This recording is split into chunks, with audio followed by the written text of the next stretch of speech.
Thank you all for coming out on this beautiful evening. I know a lot of people would rather be outside at this point, but you know, bear with me if you can. If anybody feels it necessary to leave partway through to watch the State of the Union address, I won't be offended. I just want to say, before we get started, that I'm up here doing the talking, but this has very much been a joint preparation with my friend and sidekick who just introduced me there. Thank you, Susan. Now, I think I see familiar faces there. Thank you very much, Yasmin. I see familiar faces. I think most of the folks I see out there probably we're here for the first presentation I did this summer as part of the summer series. This is, for those of you who weren't, this will be part 2 of my talk on the First World War. Not part 1 of my talk on the Second World War. It can get a little confusing with the fractions and things. But I'm going to go on tonight and talk about both the impact of the war here on the home front, on the life and the people, and maybe some of the attitudes that showed up in this area, and also on the young men and women from the area who went overseas. I'm going to balance it out a little bit as best as I can, talking about the home front and overseas. There will be, as I say, an intermission. I guess as I was doing the preparation for this, the thing that really hit me once again more than anything else is that war is without question the most intense of human experiences, for ill and for good in places. You have villains and you have heroes. And it brings out the best in people at times, and it often brings out the worst in people. And we see a lot of examples of that as I went through. And I'm trying and balance them out, give an idea of some of the good things that happened and some of the things that we really have to stop and think about as to why we would let some of these things happen. And with that, without further ado, I'm going to take you out to the North Atlantic on a very cold night in February of 1918, when Capitan Lieutenant Wilhelm Meyer, commander of the German submarine U-77, sighted a prime target. The boat had been launched several months earlier, had seen nothing out there in the Atlantic until that evening, or that morning rather, he spied a real prize, an entire convoy, ships, right for the picking. 8 Royal Navy destroyers, a battle cruiser, an armored cruiser leading it, and a dozen troop ships and cargo ships filled with munitions and with soldiers from the United States who had recently entered the war on their way to the Western Front. And Captain Meyer shadowed the convoy all that day, getting into the right position. And then, under the cover of darkness, at about 6:40 p.m., he fired 2 torpedoes. Hit the SS Tuscania, ocean liner that had been converted into a troop ship. Ship was carrying about 2,000 soldiers, crew of 400, and among them were 3 young men from Washburn, including this gentleman here, Asa Willie. Asa R. Willie went by the name of Ace a lot of the times. Now, I have to tell you that when I prepare these things and I do my research and I transcribe things, I often dictate into my computer. I'm a lousy typist, but I dictate into the computer, and I have text recognition software. It makes mistakes sometimes, so that when I said Asa R. Willie, it types out a subpar Willie. I didn't like the effect of that at all, so I made sure I went back and corrected everything. But in any event, Ace Willie was on the boat as it went down, and he described in a letter home exactly what he encountered. Tuesday p.m., about 6 o'clock, we were in sight of the Irish coast and the islands on the coast of Scotland, and bang, a torpedo hit us amidships. The big boat immediately took a list to starboard, and the second torpedo went behind us. I was watching some boys doing tricks with cards when the torpedo hit us and the lights went out. My life preserver was only a few feet away, but I couldn't find it in the dark. And having read about the big ships going sinking in just a few minutes, I said to myself, AR, it's up to you to get to your station. So the minute we were hit, one fellow said, let's pray, as only God can save us now. And they said, let's pray on the run and don't stand still. Of course, there was general confusion for a time, and then everything went smoothly. We had a lifeboat drill every day, and I had charge of 6 of our men who were supposed to lower the lifeboats at number 7 davits. There being 4 boats in all. But when I reached my station by number 7 davit, I found the boats smashed. So I went over to the port side, which is high out of the water on account of the list. I helped lower one lifeboat, and I helped to get the other one started, and then as I didn't have a life belt, I concluded I had better depart in that boat. It was crowded full, and the men were in the water around us. The big ship was constantly shooting rockets, which would illuminate the sky, and the destroyers were afraid to come near on account of the submarine taking a shot at them. So we rowed for about an hour, and then the destroyer gave us the word to pull into them. We pulled alongside, and they threw us a line, and the 72 men who were in the lifeboat were safely taken aboard. When I boarded the destroyer, I was as strong as I am now, and although I had neither hat nor coat, I assisted in helping others aboard, and we pulled Nettie over the side. There are only 3 Washburn boys on the torpedoed boat. We're safe now, and anxious to get a crack at the Kaiser. The other 2 are Fred Casperson and Charlie Jonas. Well, we've also got a letter from Charlie Jonas, who described much the same scene, with not quite so much detail, but I like the way he finishes off. He said, I'd seen a life raft floating, so I jumped overboard and swam to the raft. We were picked up in about an hour later, a little cold and all wet, but feel fine otherwise. They were taken to ashore to a little town in Ireland, and he says, we were surely treated royally by the people here, for they gave us everything. Hot coffee, cakes, warm clothing, smokes. They surely are good people here. I don't know if this letter will ever reach you, and perhaps I'm writing things that will not get past the censor, but if it gets through, you'll at least know that I'm safe. You know, we were torpedoed on the night of the 5th, and since the 6th is my birthday, I'll certainly have something to remember it by. Well, in total, 210 souls were lost that night on the Tuscany. Fortunately, none of the Washburn boys were lost. What were they doing there?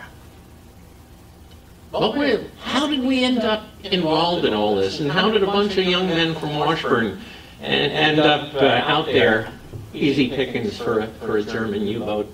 Let's go back and just review a little bit of what I talked about in the first, here we go, in the first program. Of course, the United States took its time in getting involved in the war. There was a great deal of feeling that this was their fight, this was a European issue, this was not something we needed to get involved in, but eventually enough factors came into play, and particularly the use of the submarine warfare, impelled the United States to get involved. One of the things that we talked about the other time, and people will remember, I'm sure, is that Wisconsin at the time was a state full of immigrants. A large proportion of the local population had relatives on both sides. And as a result, there was quite a mixture of feeling about getting involved. But once the nation committed, the feeling was very, very strong that we're in it to win it, and everyone should fall in line. And that, we'll see, maybe got a little farther out of hand as we went. But the idea of American crusaders crossing the ocean to basically pull the chestnuts out of the fire for the old world was very much a part of the time. And here in Washburn, H.H. Peavy, later Congressman Peavy, organized a militia unit which became part of the National Guard and then eventually became part of the Army, and organized it in May, and very quickly troops went to Camp Douglas here in Wisconsin. These photos here, by the way, that I'm showing you, most of the historic photos that you'll see are from Ace Willie's album, which is one of the treasures across the road there in the Historical Society Museum. And Ace took a bunch of pictures here at Camp Douglas, and I won't go as far as to say it looks like a piece of cake, but they're playing ball, and they're playing poker, and basically seemed to be a lot of hurry up and wait until later that spring, in July rather, in that September, they moved down to Waco, Texas, where they really began the work of turning these raw recruits into soldiers. And the division there trained in Waco, Texas for a while. Not all the soldiers from Washburn ended up in that particular unit. Some men enlisted elsewhere. Carl Tarrelson, here, boy from Washburn, enlisted in New York and ended up in an outfit called the Millionaires Division because the commanding officer was a Vanderbilt. Some were itching to fight and left early. Alfred Swanby from here in Washburn went up to Canada and enlisted. He'd already been in the thick of the fighting for a couple of years at this point with the Canadian Army. Fought one of their most famous battles, Vimy Ridge, near the Somme battlefield, won a medal. So did Andrew Rockstad join the Canadian Army, but the majority of troops from Washburn were in the, fought together in this outfit, which eventually became known as the 32nd Division. And while they are training there in Waco, people here in home are learning to adapt to wartime conditions. We spoke about this a lot in the first presentation, how food conservation became a real critical need. At this point now we're feeding not just ourselves, we're feeding the Army, and we're feeding a lot of the allied nations over there in Europe as well. So there's a tremendous, tremendous push toward saving food, growing your own, victory gardens, a patriotic spirit, a matter of everyone working together, a lot of good feeling. We're in this together. Happy, smiling children. But there was also an uglier aspect that developed. Typical way things worked in war, you demonize the enemy. And here we are in Wisconsin, a state where the largest single ethnic group is German American. It became a tremendous outpouring, or a tremendous effusion of anti-German hysteria through the war years, and a little bit beyond, as we'll see. It helps when you can demonize the enemy. It got to the point of total paranoia.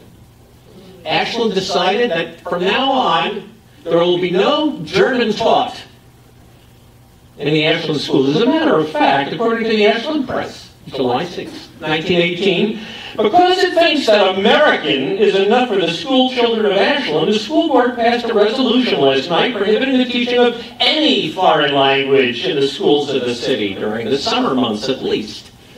And they plan to go on to carry that policy through to the school year once they considered it, which I think makes tremendous sense. If you're in a war, the last thing you want to do is be able to understand what the enemy is saying, right?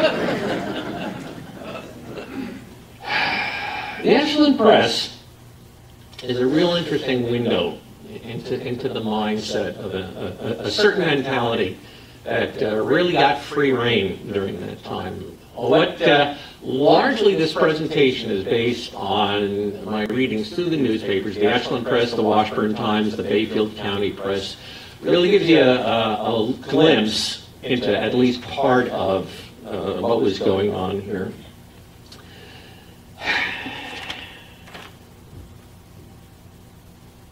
Conscription became law partway through. This is the peace crime draft, and they held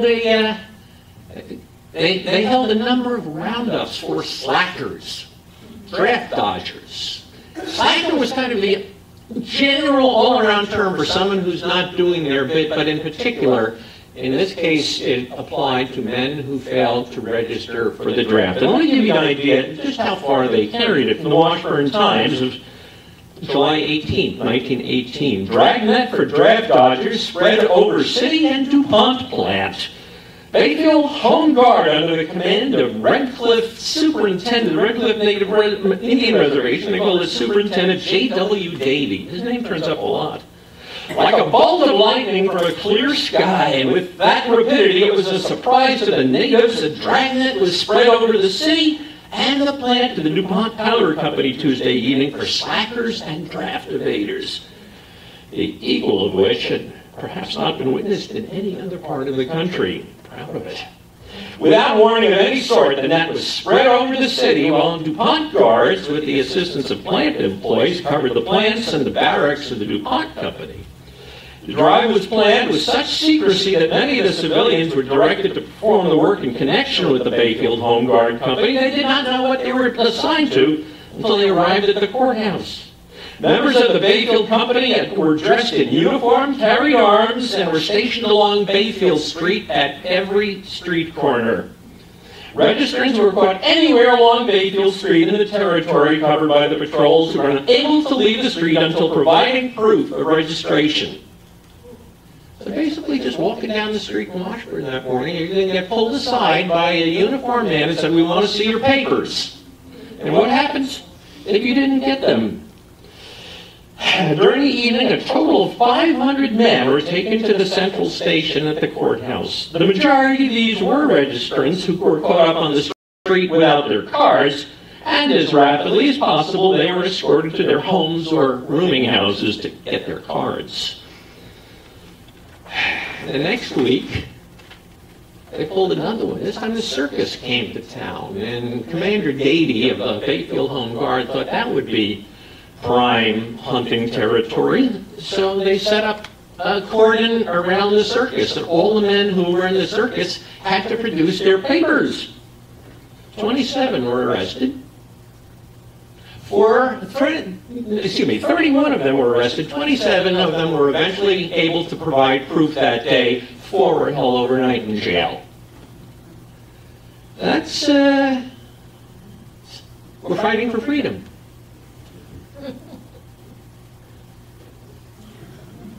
And this is the attitude that began to show up more and more. Prove that you're loyal. Keep an eye on your neighbors to make sure that they are loyal. And again, this is probably comes to an extreme in a couple of our newspapers. Both the Washburn Times and the Ashland Daily Press were very vehement in the hunt for Kaiser backers, Huns, German spies. Your neighbors are watching you. Don't you be a slacker. like a 70-year-old cigar maker in Bayfield who got drunk and started singing German songs in a bar, locked up and held overnight. We have John Chappell of the Ashland Press. Oh, there we go, there. Jerry Rezimus, while intoxicated, singing songs that are offensive to loyal Americans. John Chappell, editor of the Daily Press, was proud that Wisconsin has a very good sedition law. If you want to get a man on the charge of sedition, you can get him quicker and easier here than anywhere in the U.S. It's good to know, right? Well, it happened to Emil Swanson, shoemaker up in Bayfield. Swedish immigrant, not even German. He'd been in the U.S. for 25 years. But Commander Davey of the Home Guard again came down on him like a ton of bricks because in October, coming up toward the end of the war, Mr. Swanson is walking down the street and he passes by Mr. Davey, and Davey says, "Have you heard the news? It looks like Germany's about to surrender." Swanson, according to Davey, said that, "I don't consider that good news." He said that the United States was not justified in entering the war strictly for English benefit. We're just helping out the English to control the world. And he said the Germans are no more cruel than any other nation, and Americans have committed their share of atrocities too. Well, that was enough. They hauled him in. Went to court. Several other witnesses came and said, "Yeah, we've heard him saying, making disloyal statements." I remember one time, said one of his friends, he said, "We were talking about the fact that the government had rounded up a bunch of IWW leaders, International Workers of the World, the left-wing labor union, rounded them up and deported them." And Swanson said, "You know what? This place is getting as bad as Russia." Guilty. Fined $500. In 1918, $500. That would be equivalent to $7,000 some dollars today for shooting off your mouth. $7,000 on a shoemaker's salary. But it got worse. Shadowy organization formed, called itself the Knights of Liberty, vigilante group, decided that the government wasn't doing enough to round up slackers, Kaiserist spies. I'm sorry, Sharon? I'm just seeing darn feather. Yes, we'll get there. So, Ashland Press announces that a movement has started called the Knights of Liberty, this vigilante group. Editor Chappell of the Ashland Press thought it was a good thing. The organization, the Knights of Liberty, is treating disloyal citizens to a coat of tar and feathers and warning them that worse punishment will be given. And a week after, John Chappell, editor of the Ashland Press, printed that little encouraging note. This is the headline. Professor E.A. Schindler, teacher of languages at Northland College, was taken from his room last night about midnight by nearly a dozen masked men, taken to a lonely spot about a half-mile from the city, stripped of his clothing, and given a substantial coat of tar and feathers. After treating him to the coat of tar and feathers, the men in the party jumped into waiting automobiles and sped back to the city. They were very orderly, says the Daily Press. No one knew of the plot, but was carried out with such dispatch that hardly anyone in the city, except for the parties interested, knew of the affair until everything was over. Schiller was left by the mob, found his undergarments, and walked back to his boarding house. The police were then called, and the police auto was sent ready to pick him up. He was taken to City Hall and later to the YMCA, where he was given the opportunity to clean up. The police had no clues to work with, as they were not notified until the affair was over. Chief of Police Blair stated that had the police been called when the affair started, they would have prevented it and arrested the members of the mob.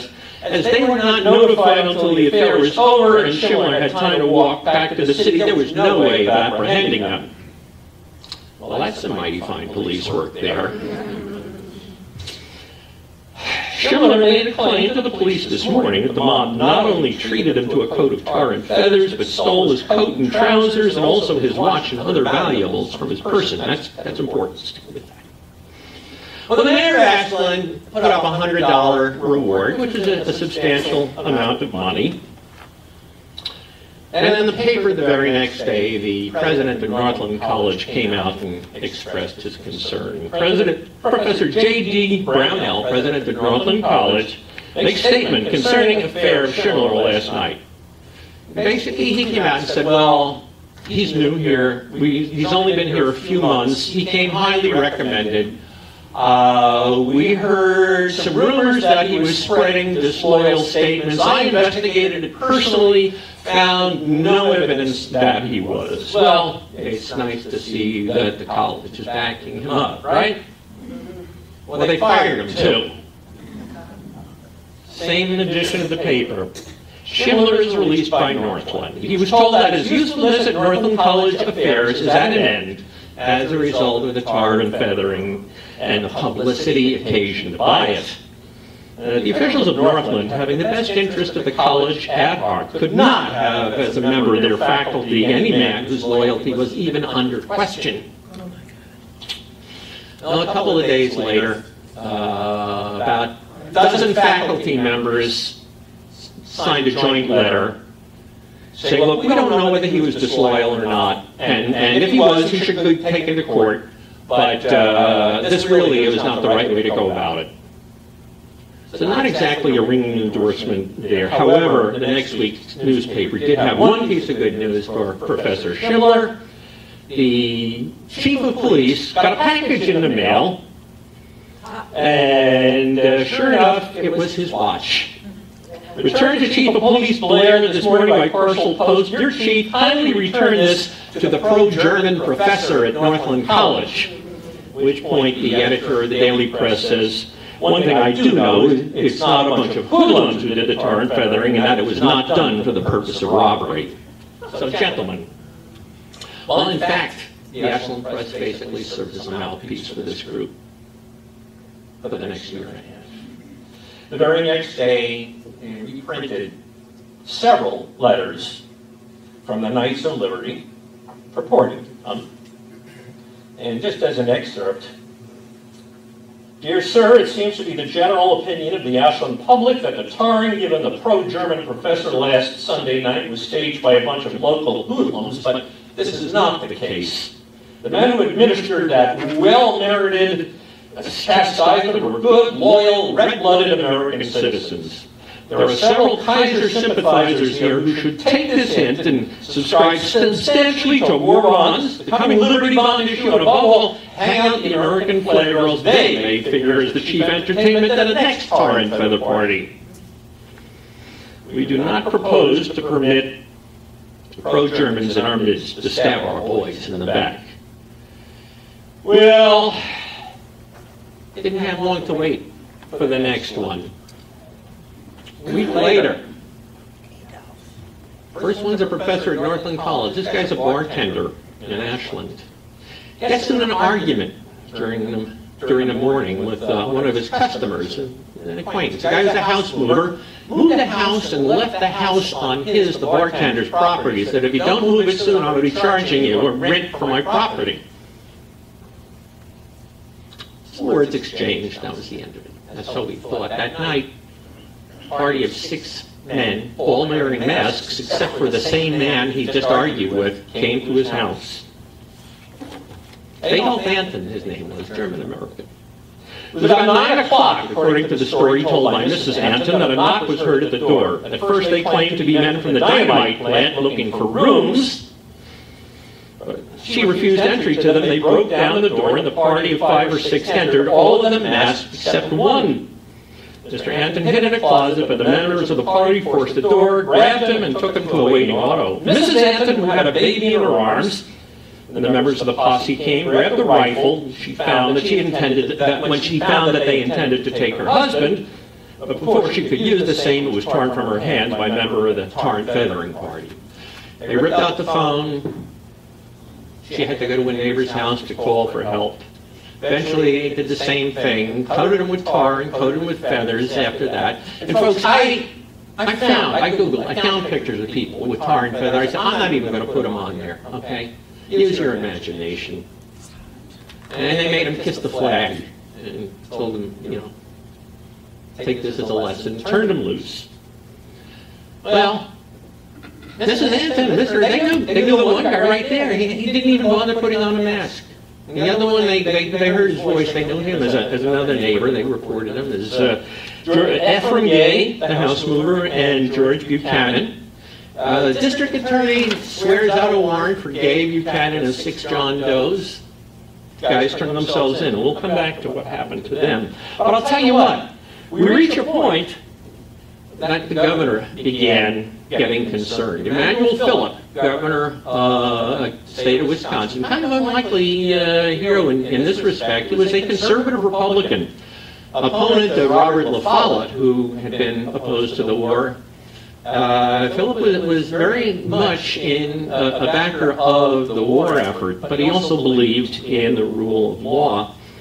And he decided this has to stop. He corresponded with the mayor of Ashland and eventually sent investigators here, tasked one of the state attorneys to come up and prosecute. He made a statement that said, no man or class of men can take unto themselves the duties of courts of Wisconsin and mete out the punishment. If there are disloyal citizens in Ashland, the courts are open and they will be prosecuted. But men who think they can conduct tar and feather bees in the state will find that the courts are here to proceed against them. And it got to the point that word began to spread through the state. This was not something that is happening all through the state. This was very much focused right here in the Chequamegon region at Ashland. Capital Times down in Madison says, have law and order broken down in Wisconsin? Ashland has given defiance to Governor E.L. Phillips' message that law and order shall prevail in Wisconsin. Ashland has organized its own Ku Klux Klan and has taken the laws of the state of Wisconsin into its own hands for enforcement. Well, Editor Chappell of the press disagreed. He spread the information all over, that as much as he could find about the investigation, he publicized it, at which point the Capital Times down in Madison again weighed in, saying that the way things are being handled up here in Ashland is going to hamper the prosecution. And just about this time we find out that, besides everything else, Editor Chappell of the press, besides running the paper, is also a member of the Assembly, a politician of his own right, the last couple of years, and it's been known all along. He just never gets around to mentioning it. He's also campaign manager for the governor's opponent in the Republican primary. So there's a very strong partisan slant at this point to all the stories that are coming out in the Ashland press, to a lesser extent than the Washburn Times. But Mr. Chappell has taken on the cudgel. And again, for the next year or so, the press serves as a mouthpiece. Well, this did not escape unnoticed. The Milwaukee Press published a letter slamming the situation up here, and basically it was an anonymous letter from a citizen of Washburn that said basically this is going to be allowed to, it's being allowed to go on, and the daily press is applauding the wrong people.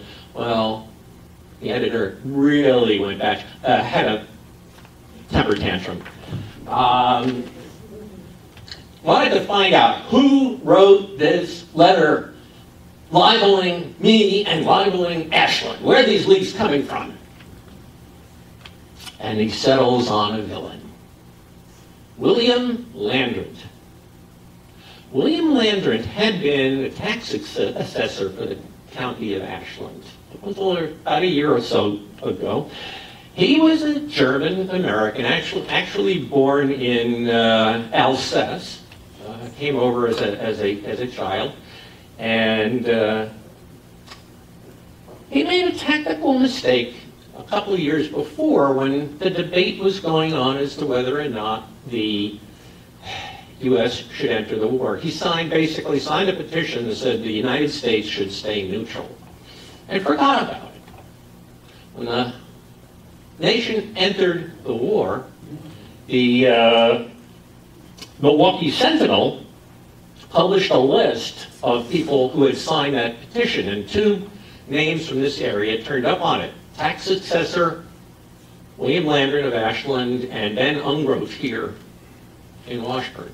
Mr. Ungroth seems not to have had any consequences. Mr. Landron did. He was immediately drummed out of his job as tax assessor, brought up on quote-unquote charges of disloyalty. A hearing was held, and he was fired from his job as tax assessor. But he still remained persona non grata in a number of minds, and basically Mr. Chappell, whether rightly or wrongly, pointed the finger at him as the author of this scurrilous letter saying that law has broken down in Ashland. So what happens a week later? He's the 3rd victim. Hauled off the street, walking home. He's now selling insurance. He's walking home down what was then called 2nd Street in Ashland, basically right in front of the co-op. As a matter of fact, on the corner of Chapel Avenue. Grabbed. Mr. Landron was on his way home. 2 men grabbed him, put a bag on his head, and dragged him into a car. The thing was done so quietly that very few in the immediate vicinity knew there was any excitement, and the car was away before passersby knew about it. They took him out on Highway 13 a little ways into Bayfield County, where he was taken from the car, his clothing removed, and a liberal coat of tar and feathers applied. The members of the party then left and returned to Ashland. He walked home. Upon returning to the city, Landron went immediately to Sheriff Kleinstaber, who proceeded to try to find someone to relieve the victim of his handcuffs that handcuffed him. He called a locksmith, who, when told why he was wanted, refused to come and declared that he hoped that Landron rotted. Another man was asked to file them, and in expressing his opinion, said he hoped the cuffs were made of hard ground steel. Finally, a 3rd locksmith came and let him out. Well, that got the governor's attention again, and the investigators came up and basically got absolutely nowhere. The press reports the governor has sent a fishing expedition up here, objected to the fact that the detectives, the investigators, were not only interviewing men, but also interviewed at least one soldier's wife. And here's this man who's serving overseas, and you are coming and harassing his wife. Why don't you harass the Kaiser spies in our nest instead? Well, Landron eventually left town for good. He stayed around for a little while, but they were whispers that you've got a deadline to get out of town, and he did. He sold his farm and left and didn't come back. He gave an interview in Milwaukee later, said he claims he had 2 ribs broken in the attack. Men in the party beat and kicked him in the face, and his nervous system is completely shattered as a result of the experience. Hysteria keeps on growing. A month after that, a gentleman named Emil Kunz, a driver for the Pabst Brewing Company up here, decides he hears people whispering outside his boarding house door, runs to the police station, says, "Let me stay in the jail overnight because I know they're coming after me next." He leaves the next morning, leaves town. A month later, down by Grandview, a little hamlet named Sweden, a gentleman named Martin Johnson, tarred and feathered. A farmer residing near Sweden. He was reported to have made disloyal remarks regarding the government and also to have cast slurs on the Red Cross and its work. Daily Press notes the company that administered the coat of tar is reported to have acted in a business-like manner.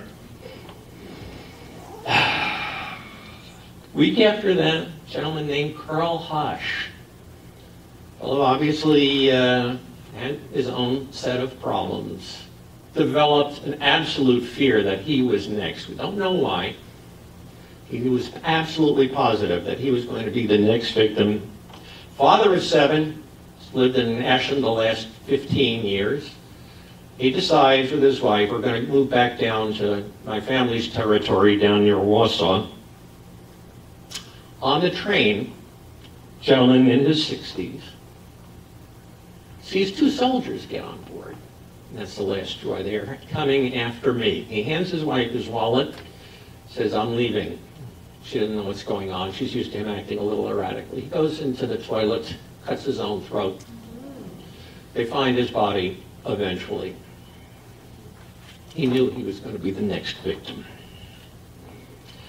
What the hell is going on? The Capital Times pointed a very strong finger. Wisconsin newspapers must share the blame for lawlessness in many parts of the state. Ashland County in this state has attained a considerable amount of notoriety because of the lawlessness and tar and feather parties in that section. Culprits positively identified by victims have been discharged with the applause of a crowded courtroom. A spirit of terror has reigned in Ashland. The result that men who have lived there for years have felt it necessary to move out. It goes on. It goes on. But the editor of the Capital Times does point one finger. He said, the editor of the Ashland Press, John C. Chappell, campaign manager for Roy Wilcox, the tar and feather candidate for governor. Here is a man editing a paper that had no words of condemnation for cowardly ruffians and a mob. Here is a man who has no words of deprecation for lawlessness and anarchy, yet he's chosen to lead a campaign of a man seeking the high office of governor. We'll find out a little bit more on what eventually happens to some of these perpetrators after the intermission. Come back in 10 minutes.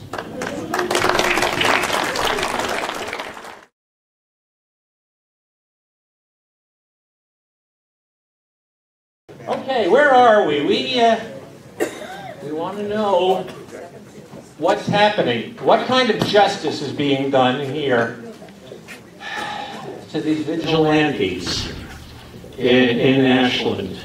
There are witnesses. Very reliable testimony identification in at least one of these incidents.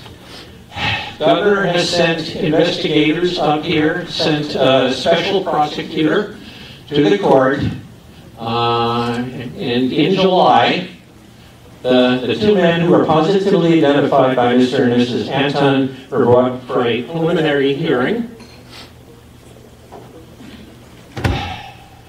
and cut loose.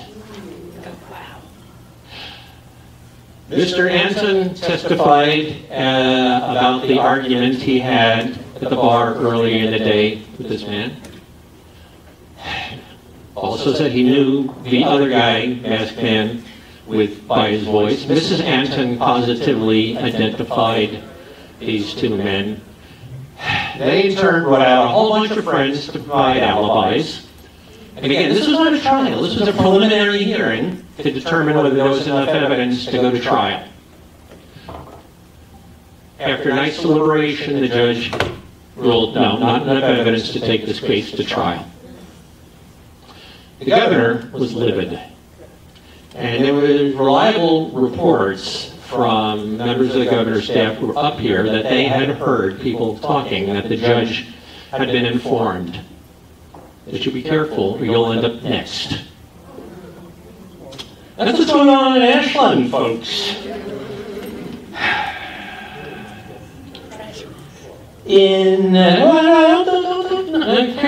Karen made a remark about Ashland. The Washburn Times was very much on board with this. That fellow who was fined the equivalent of $7,000 for shooting off his mouth at a bar, that was in Dayfield. All over the Chequamegon Peninsula. Reports of this happening in Mellon as well. Not tar and feathers, just dumping yellow paint over a gentleman that they didn't like. Was that the end of it? No. One last episode in October, as the war is actually coming to an end. A fellow named John Ostreicher, down From the Sanborn area, tarred and feathered last night by a crowd of 7 or 8 men. Ashland Press says he has not purchased any war savings stamps and is not going to subscribe to any Liberty loans, which is probably why. Mr. Oestreicher is a bachelor farmer. He said, I've been living on my farm for 20 years. I've been after the township to run a road through. They haven't. I said, until you run a road that I'm asking for, I'm not paying any money for loans. And that's enough to put you in bed with the neighbors. Well, Ashland Press makes a comment. The American people are becoming indignant over the work of the Kaiser's agents here, and if the government officials do not act promptly, the people will act for them. You know, I'm fed up. I'm tired. I'm done with this stuff. Let me go somewhere that's a little easier to deal with. Let's go to the Western Front. People are behaving in a more civilized manner. Perhaps, I don't know. Let's get back to our troops. We're going to follow Ace Willie through his writing and through his photo album from the Historical Society Museum. And we'll find out what happened with the 32nd Division over here. Now, the 32nd Division, which is a big unit that the Bayfield unit was become part of, made up virtually entirely at the beginning of men from Wisconsin and Michigan. About 2/3 Wisconsin troops, 1/3 Michigan troops. They left, when we left them, they were down in Waco. They were gained the name after the war of the Red Arrow Division, because it said they shot through all the German defenses like an arrow. Now that's good for publicity purposes, but when you see what they had to deal with, they did some hard fighting. It wasn't a matter of just shooting through, but it turned out to be a very highly decorated unit. And they also got a nickname from the French. They fought alongside some of the crack French troops, the Moroccans and the Foreign Legion on either side of them. And the French general, after one particular battle, looked down at the grounds that was gained by the American troops, says, oui, les soldats terribles, the terrible ones. But not in the sense of terrible as an awful. In the sense in French, it means inspiring terror. Well, we don't want to call them terrorists. But they gave the name, the unofficial nickname, as well as les terribles, the terrible ones, or the Red Arrow Division. In February, they began leaving the beautiful plains of Texas for the Western Front by way of New Jersey, and by way of the ocean crossing. It took 61 trains to move the 24,000 men and their gear, and the first of them arrived in France in February of 1918, where they began several months of training under experienced French officers. Basically, as one source writes, the process of converting them from raw American National Guardsmen to experienced, hardened soldiers had begun. And then after that, this big photo was taken in Alsace, again, oddly, the homeland of Mr. Landron's family. A fairly quiet sector. This is sort of the routine procedure. When you get a new unit in, send them to a quiet part on the line. They spent several months there and only lost about 400 men. And then, eventually, they moved on. Photos from the album. This is a rather famous kind of conveyance from the war. It's called the 40 and 8. A French boxcar. On the side it said 40 men or 8 horses was the capacity. And Ace took a photo on the inside as well. And so they moved from one sector to the next. And then Ace got a special assignment. Now, those of you who were at my first presentation just may vaguely recall that just before the war, Ace had been working for a DuPont plant in California, decided to return home here to Washburn, and rather than taking the train, took his motorcycle across country. Made a several-week trip crossing the country by motorcycle. And what do you know, the Army said, hey, you know you're wearing around motorcycles, we want you to be a scout. And they put him on a motorcycle for a while. And they sent him up in advance of the division to scout out one of the locations where they would be setting up. And he writes home and he says, since our arrival, we have moved 2 or 3 times and are now in a position to make life interesting. I rode a motorcycle to get there. We passed through many cities, I rode a motorcycle on which I was right at home. I skipped the line. We passed through many cities and small towns, and our outfit seemed to be of much interest to the natives, as we were about the first Americans who had gone through that section of the country. We'll see some of the scenes as I read. We'll see some of the scenes he passed through. We were nearing our destination. I received orders from my captain to burn up the road to a certain French city through which we were to pass. I was to contact a certain American major and make arrangements for our direction through the city. I've been searching for about 4 minutes when a bugler sounded a bugle. I wonder what that call is. It's a strange one to me. And then I looked around. There's a signal for an air raid, which I had been ignorant until that time. And I looked and I saw many people stargazing. Only it was during the daytime. I naturally looked up. I saw many puffs of smoke, but I couldn't see Mr. Fritz, but the barrage was too hot for him, and the bugler blew all clear. And just then, someone to my rear shouted, "Hey, Willie!" I don't know who was more surprised, Harold Moore or me. It was a buddy of his from Washburn in a totally different unit, bumped into each other over there in France. It was a great reunion. His company had just come back from the front. We're resting after the effects of a gas attack. We talked about many things. I asked him how he liked the artillery. He said, "Oh, fine. First shot we fired hit a German brewery in a large city." I told him he shouldn't hit breweries because we'd still be occupying that territory and we could make use of it. Soon afterwards, the train put in its appearance, and I had to ride on it in order to show him the way out. Wishing Harold good luck, 2 friends who had not seen each other for nearly 2 years and probably will not meet again until after the war, shook hands and parted. And he took some photos along the way and managed to get them developed and bring them home, or bring them home and get them developed, I'm not sure. German prisoners near Chateau Thierry, sign of one of the early engagements between the Americans and the Germans.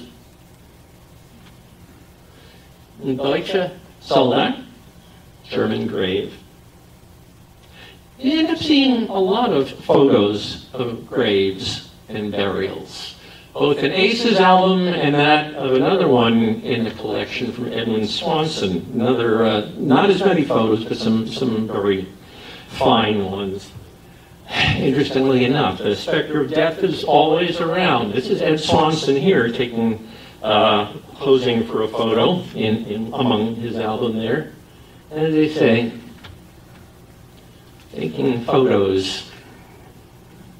You never know what was going through their heads as they did that. But this is what the 32nd Division had to go through. This is not from either of the Washburn albums. It's just a photo I found because I'm sure neither of them were taking photos at the time, but there was some very hard fighting for the 32nd Division. They began really combat in earnest after their quote-unquote quiet sector in Alsace in the spring. In July, things got really hot for them. And they followed the standard rotation for a while. Life in a trench was rough. I remember it wasn't just a matter of going over the top and engaging in combat. Any second, a shell could come out of nowhere and just blow you to smithereens. And there's some letters back home about that. So they would spend a week in the trench and then 2 weeks rotated back in reserve. And then, as the big push began, which eventually became called the Meuse-Argonne Offensive, They fought 20 days straight without let-up. The Meuse-Argonne offensive, which essentially was the final push, which drove Germany out of the war, was the largest operation in American military history. You stop and think about that for a moment. Bigger than D-Day, bigger than the Okinawa invasion, bigger than anything in the Civil War. The Meuse-Argonne offensive had 1.2 million American troops on the ground. And the results were the deadliest battle in American history. This is the kind of positions young men from Washburn were going up against at that point. It's called the Hindenburg Line. It was Germany's last line of defense. And the 32nd Division, men from Wisconsin and Michigan, were the first American units through the Hindenburg Line. Get a feeling for what it looks like there. Our boys are down right around here, not far from the battlefield of Verdun, where somebody lost their lives 2 years before. And we have some accounts from personal experiences from men during that time. Ralph Swanby, boy from Washburn, his brother, Alfred, we already mentioned. Alfred had gone up and joined the Canadian Army. He'd already been in the thick of things. Now it's his younger brother Ralph's turn. Swanby says his company was just sitting there eating their meal, and he was sitting on the ground when a piece of shrapnel struck him, one of those shells out of nowhere. He started out with 2 other wounded companions for the hospital when the bullets began flying thick and fast. The 3 of them sought safety behind an embankment. It was all behind the embankment that Swanby had his close call with death. Big shell struck the top of the embankment, blowing the head off one of his companions and wounding the other. They were all covered with dirt, but Ralph gave what aid he could to his companion, who was hurt, and endeavored to carry him to the hospital, but after traveling a distance, dropped from exhaustion. The 2 were later picked up by Red Cross attendants and brought to the hospital. Ralph was in the hospital for 3 months before his wounds had sufficiently healed to permit his discharge. Later on, Ralph says his leg still gives him some trouble at times, but he expects that eventually he'll be good as new again. Maybe the most harrowing story comes from a gentleman, and I hope I got his name pronouncing it properly, named John Magziarge.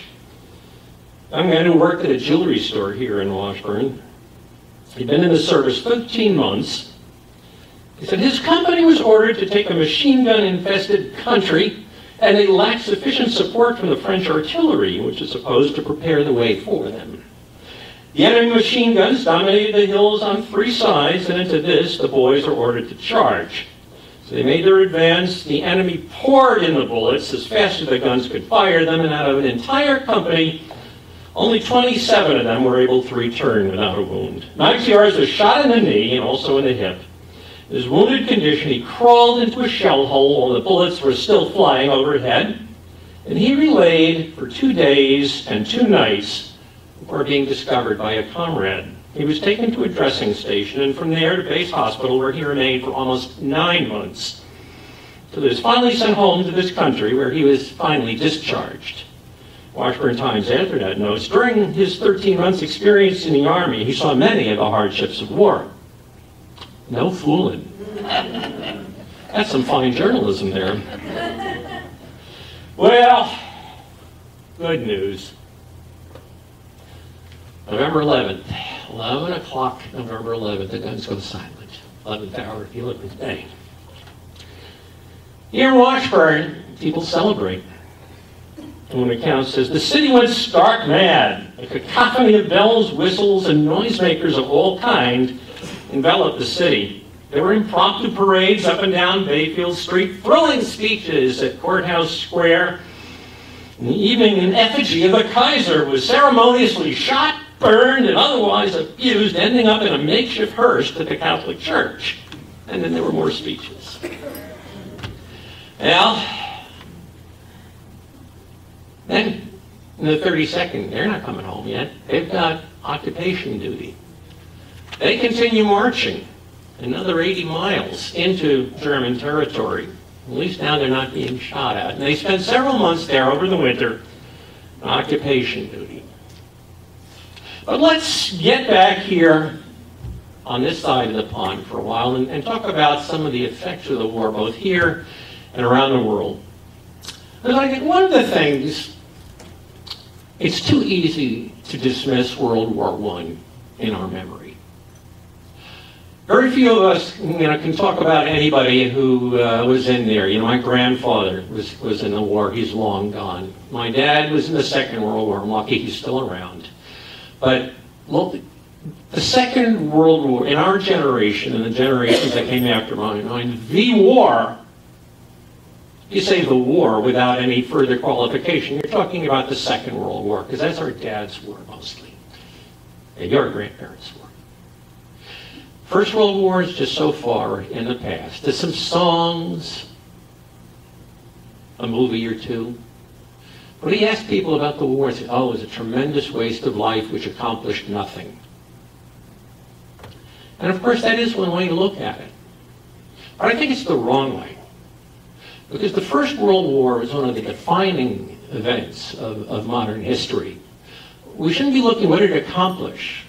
We should look and say, what impact did it have? Because the First World War really is what set the scene for everything else that we all grew up knowing.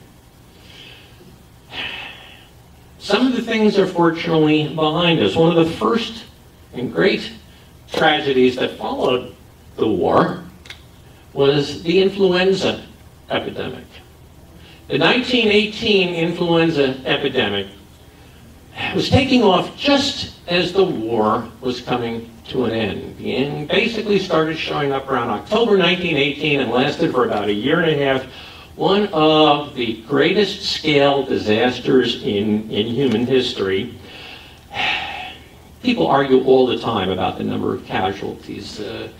As a rough guess, 500 million people were infected. Of those, somewhere between 10 and 20% died.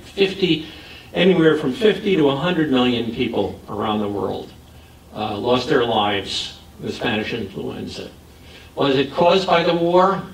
No one can really say exactly what caused it. We know the virus. There's still argument as for where it started. Some people say it started in Kansas. There's a fairly persuasive school of history that says it was a New World disease brought over to the Old World. There's also a very persuasive hypothesis that said no, it gained its origin in this particular camp in France where everybody cycled through at one point. We don't know. The one thing everybody can be pretty sure of, even though it's called the Spanish flu, did not come from Spain. Spain was neutral during the war. As a result, there was not much in the way of press censorship. On both the Axis side and the Allied side, the government suppressed news of the flu epidemic because they didn't want it affecting morale too much. Papers in Spain talked about it all the time. We said, everybody said, it must be coming from Spain. It's a little trivia. Knock people out with that.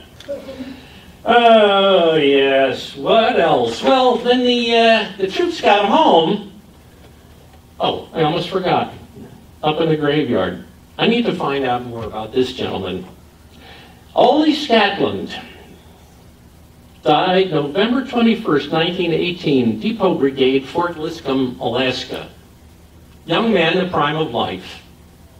Died in an army camp all the way up in Alaska 10 days after the armistice. That was one of the hallmarks of the flu.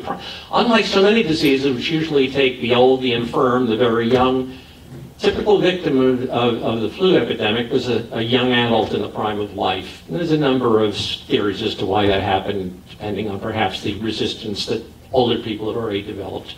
But in any event, up there in the cemetery across from my house is this young man who I am convinced is a flu victim. Energy shortages. He experience with energy conservation. After the war, and for about a year afterwards, there was a tremendous shortage of coal in the country, particularly in the Midwest. Not so much because there wasn't any coal there, but because all the railroad rolling stock. The cars were not available to get coal to the Midwest. And it got to the point in Ashland in 1919, they put restrictions across the board. Stores will only allowed open from noon to 6 p.m. Movie theaters, dance halls, billiard parlors, any other venues of entertainment open from 7 p.m. to 11 only. No outside lighting, no Christmas lights that Christmas. And even the railroad service was curtailed. One train a day now from Washburn, through Washburn into Bayfield, but not on Sunday. All Sunday service canceled for the duration, and that lasted for several months. Another lasting impact, fortunately, not as long as it might have been, Prohibition. Definitely given a jump start by the war. Prohibition had been a movement that was gaining steam and then dropping back, but the war really gave impetus to the Prohibition forces. And John Chappell of the Ashland Press, ardent prohibitionist, he wasted no time in connecting the causes. He said, March 1918, pro-Germans recognize that there is no surer way of helping old Kaiser Bill to victory than encouraging at home the drinking up of grains that our soldiers and our allies need for sustenance, and the burning and beer production of many millions of tons of coal that are needed, blah, blah, blah.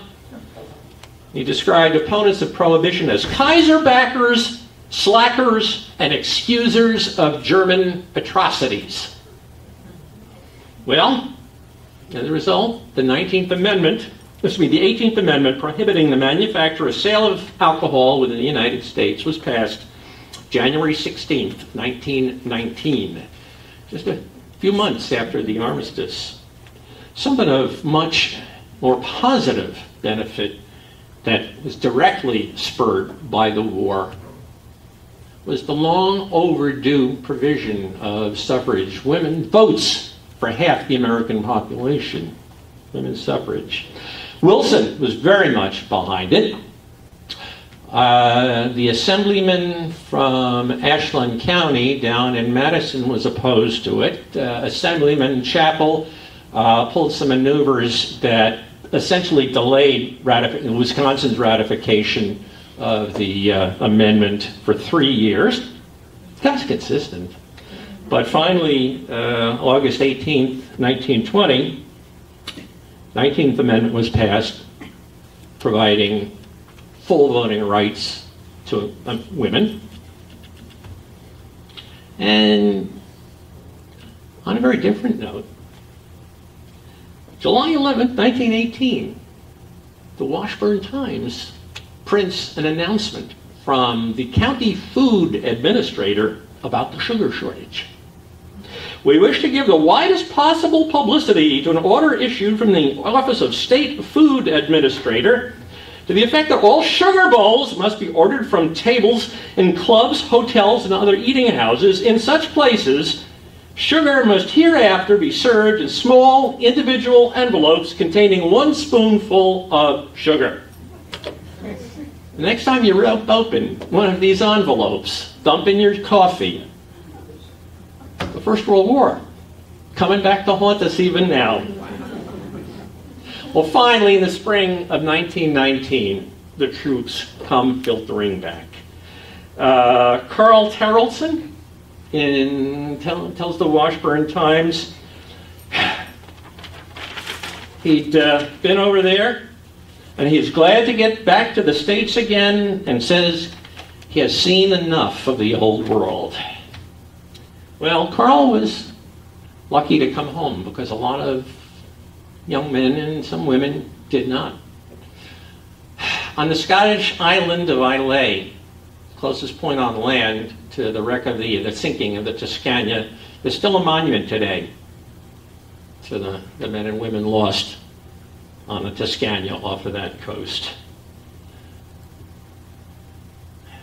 Ace Willie took photos of a few tiny fraction of the American graves that are still over there in the old world. Here in Washburn, you see the casualties of the war. Byron Jacobson, the first Washburn soldier to lose his life in the war. He didn't even make it overseas. Byron Jacobson was rejected. He tried to enlist, and along with his friends, they turned him down on medical grounds, said, you need an operation. The paper didn't say what kind of operation. They were very delicate. My guess is he probably had a hernia or something. They repaired it. He went and had it so he could join his comrades down in Texas, where he caught pneumonia and died. His funeral was the first of several funerals for fallen soldiers here in Washburn. Museum has a sequence. This young man here, Ed Boline, not Bodine, because a Bodine and a Boline. Ed Bodine here, working before the war on a road crew, fixing up fancy new sidewalks for Washburn. Joined the Army, horsed around like young men do. They started shaping him up there, though, in Waco. Looks pretty cocky there. Pneumonia done him in. Fred Arsenault, up there right across the street in the Catholic part of the cemetery, right below the crucifix. Died of pneumonia in France. Anna Cosgrove, best picture I could find of her. Young nurse, joined the Red Cross, went over there to minister to this wounded. Hospital she was in caught fire. She escaped, but eventually succumbed to the injuries. You go to Memorial Park today. We haven't talked at all, really, about Barksdale. Anytime we talk about the war, you know, Barksdale comes up because, of course, the DuPont plant and the effects on the economy of the boom there, the 2,000 men suddenly called to work, and boom, the effect on the economy, the housing, everything else. Stayed away from that deliberately because it would overwhelm everything else. But I can't help ending this with a visit to Memorial Park, which, of course, I think most of us know, this was donated to the city by the employees of the DuPont explosives plant at Barksdale. Essentially, the funds to build this park came from selling the munitions to blow people to shit over there. So it's ironic when you go there to Memorial Park in this beautiful, peaceful treasure that we all love here in Washburn, and stop and think just how it became there. And it's a challenge sometimes for me to reconcile, you know, in my mind this beautiful, peaceful place that came out of one of the great tragedies of human history. But fortunately, a better thinker than myself put together the words. Washburn's most distinguished son in all probability, athlete, inventor, and philosopher Tom Blake, came back to Washburn for the first time in 40 years in 1962 when he lit right down to Memorial Park. He wrote a letter to the Washburn Times. It said, my homecoming has been a lonely one. No kinfolk whatsoever in Washburn. But life has taught me that we are all of the same clay, that we are all kinfolk. Besides, nature has kept up, made the place more beautiful than ever. The tall, straight evergreens of a Memorial Park tell me, and those in the graveyard, and those who died in the wars, that all is well and will be forever and ever. Let's hope he was right. You want further inspiration, wait till the sun comes out and go down there. At the entrance to the park is a plaque. in memorial to the soldiers and sailors of Washburn. And as they did in the times, they left out the nurse. But 8 men, 1 woman from Washburn gave their lives in the war. Fred Arsenault died of pneumonia. August Bodine, killed in action. Edward Boleen died of pneumonia. Anna Cosgrove died of injuries.